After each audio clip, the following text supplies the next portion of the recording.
So, as we were a little preoccupied, we didn't notice the doors to this walk-in closet slowly open.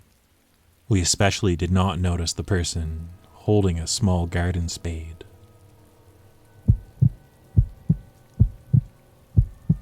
Hey guys, Scary Stories here. I hope you're doing well. Tonight, we have two stories about, well, they were going to be about urban exploring, but the first one turned out to be more someone doing some urban exploring to a house that the couple just bought. It's terrifying, but I thought I'd read it for you anyways. Before we get into the stories tonight, I just want to say, in case you're new to the channel, I post videos like these every Thursday and Sunday at 6 p.m. Eastern Time. That's 3 p.m. Pacific Time, too. I like to look through the archives of the internet to find old websites, forum posts, and news articles from the late 90s to early 2000s to share with you here. So, if you enjoy all things creepy, strange, or just slightly unsettling, maybe consider hitting that little red button down below and giving the video a like if you've been enjoying the content. It really helps YouTube push my content, and you guys have been killing it lately. But with that out of the way, let's get into the stories. I hope you enjoy.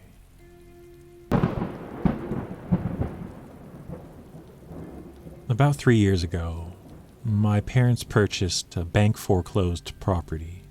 It was a 10,000 square foot mansion, which they planned to renovate and either turn it into an event hall or just flip it for profit.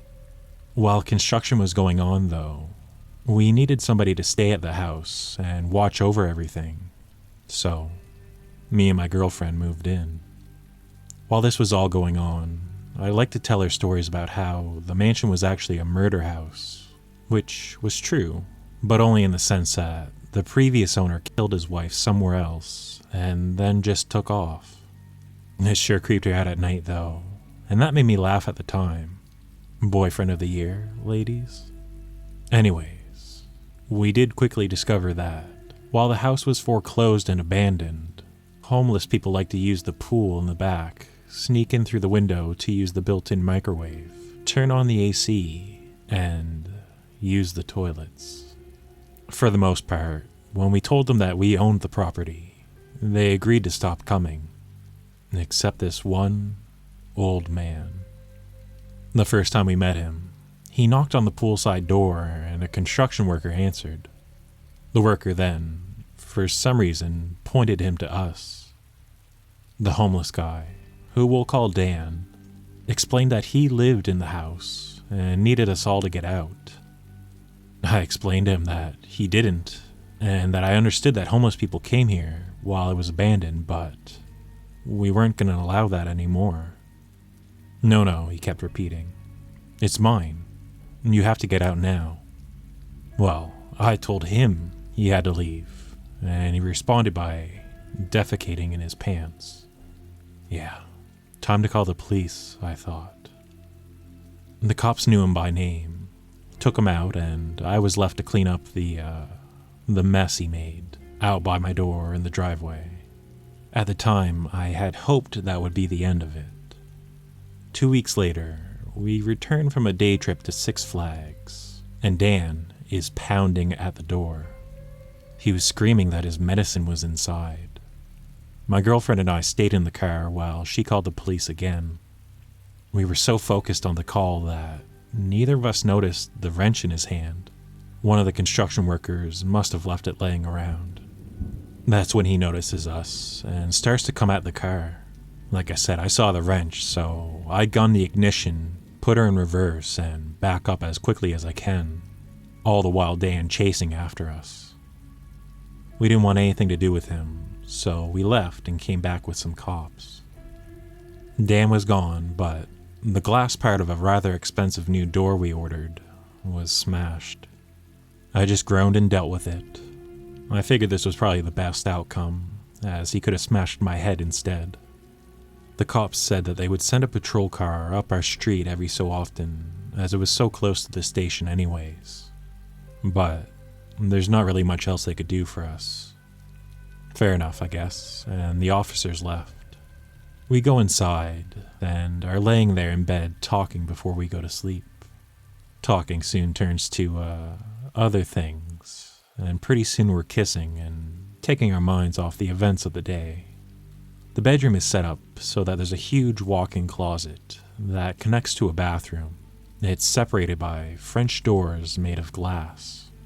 So, as we were a little preoccupied, we didn't notice the doors to this walk-in closet slowly open.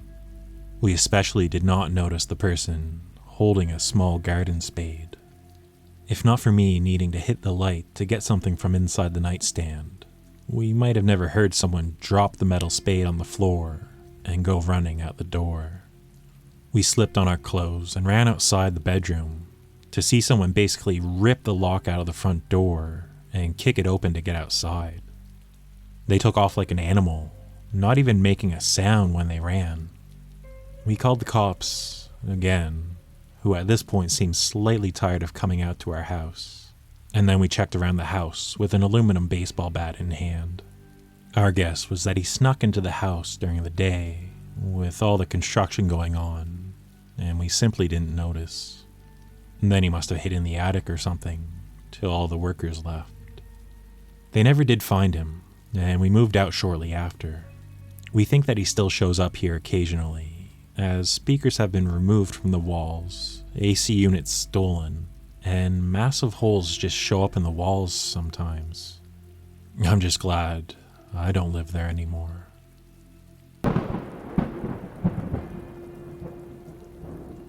So this is a story from when I was 12 years old. I used to live in an urban area, but my school was located in a less populated place. Anyways, next to my school was an abandoned boarding school. Its English name would translate to something like Majesty Hills, and it was closed for, I don't even remember, years and years now. But for some reason, the authorities decided not to bulldoze the place and just leave it intact. So, all the old buildings were just left there inside a fenced grove of over 20 acres of land. It was basically a creepy forest with tons of empty buildings. Try to imagine a post-apocalyptic village with a lot of broken down stuff and wild animals running all over the place. Basically, every young explorer's wet dream. Back in the day, my parents and my friends' parents used to take turns picking us up from school. Each day, another friend's parents would come pick us up in a car. It was convenient, but sometimes a parent would be late, or we would finish school earlier than expected. If something like that happened, we would have time to go out and explore the grove of all the abandoned school buildings. We were a group of 3 friends, brave souls going around breaking old furniture, role-playing, or just chasing wild animals. For us, it was fun, but our parents hated it. The place was in no way safe. There was needles, used condoms strewn everywhere, old smoking paraphernalia. There was even a couple traps, and broken glass and dangerous pits. We had some scary encounters there, and some really weird, unexplained situations. But there was one time I'll never forget. It still haunts me to this day. It was just another day at school when we decided to skip class and go out exploring a deeper part of the grove we hadn't been to before. We stopped in one of the buildings.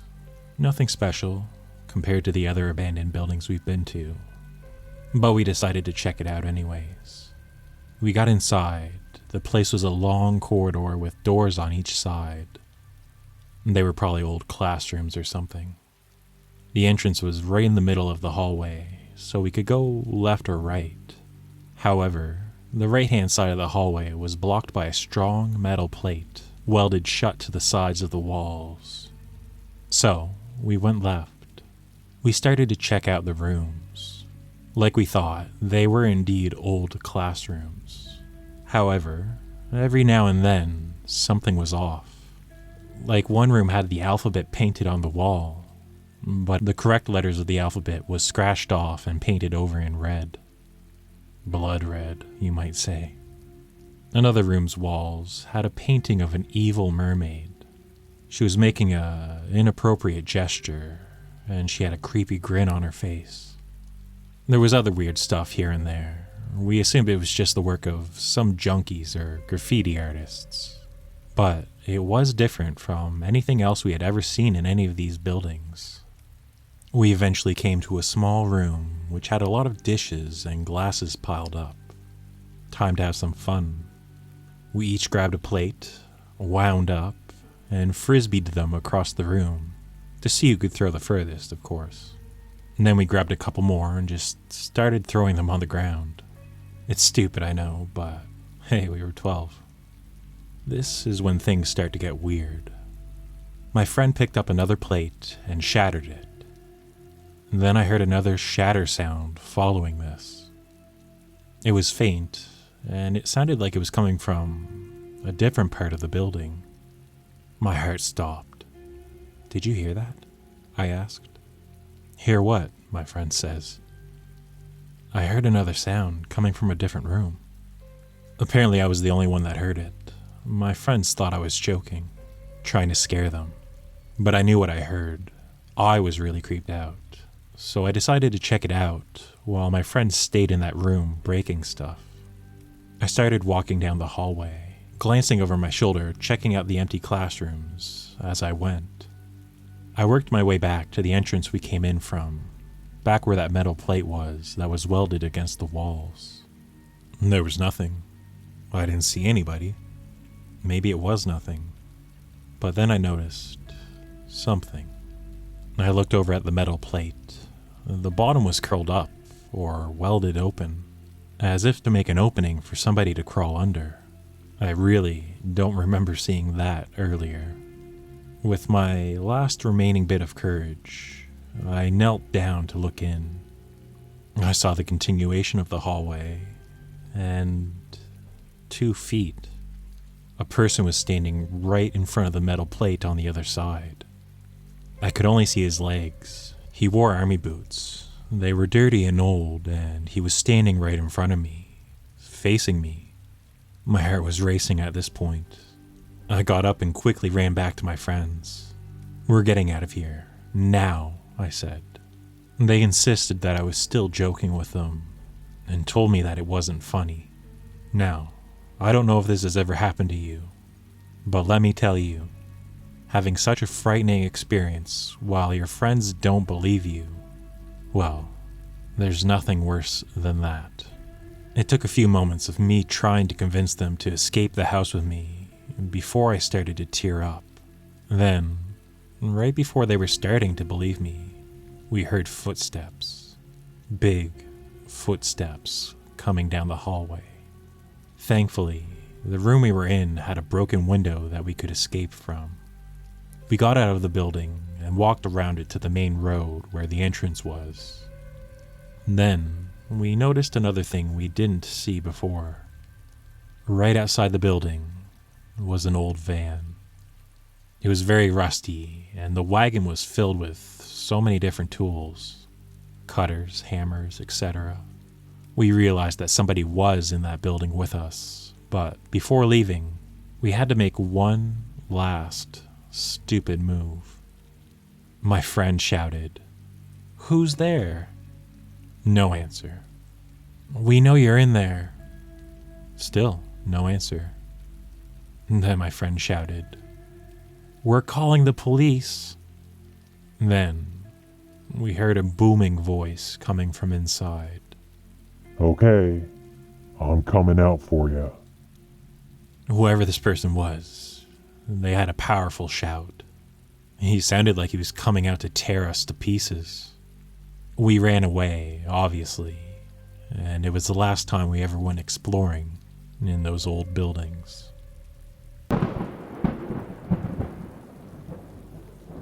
Well, how do you feel about those? I've been exploring a little bit in old buildings like that when I was a kid.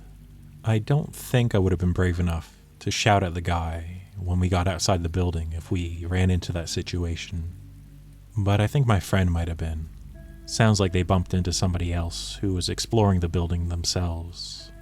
I know sometimes people go into these old buildings to find copper pipes or things they can salvage. The guy was probably just getting sick of being yelled at by kids and wanted to mess with them a little bit.